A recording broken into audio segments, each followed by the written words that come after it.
মা এখন আর আগের মতো নন। বয়সের ভারে নুয়ে পড়েছে তার মেরুদণ্ড। চলতে গেলে পা কাঁপে, চোখে ঝাপসা দেখে। কানে কথা ঢোকে দেরিতে, অনেক সময় ঢোকেই না। কাছাকাছি যে ছেলেটা থাকে, মা তাকেই বেশি ডাকেন। ভালোবাসা নয়, এটা আসলে অসহায়তার টান। যে হাতটা পাশে থাকে, মা তাকেই খুঁজে ফেরেন। দূরে থাকা ছেলেমেয়েরা আসে হঠাৎ হঠাৎ, আসার সঙ্গে সঙ্গে বদলে যায় কথার সুর। মায়ের শরীরের খবর নয়, খোঁজ শুরু হয় হিসাবে। ভাগাভাগি, জমি, টাকা পয়সা, দায়িত্ব, সবকিছুর তালিকা খুলে বসে। তারা বলে, আমরা বাড়িতে থাকি না বলেই তুমি একা সব ভোগ করতে পারো না।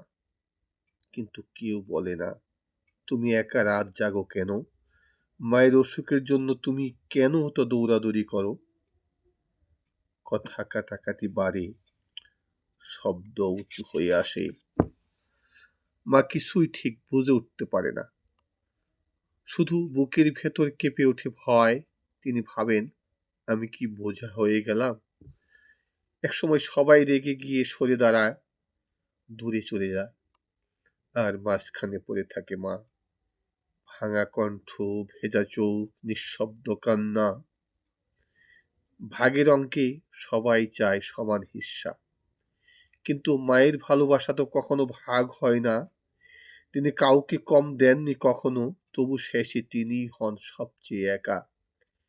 এই বয়সে মায়ের দরকার ছিল একটা ধৈর্য, একটু সময়, একটু নীরব মমতা। কিন্তু আমরা দিলাম তর্ক, হিসাব আর আঘাত। মা পড়ে গেলেন বিপদে আমাদের স্বার্থের মাঝখানে, আর আমরা নিজ নিজ পথে হেঁটে গেলাম। পিছনে রেখে এলাম একজন মাকে, যিনি আজও সবার জন্য দোয়া করেন।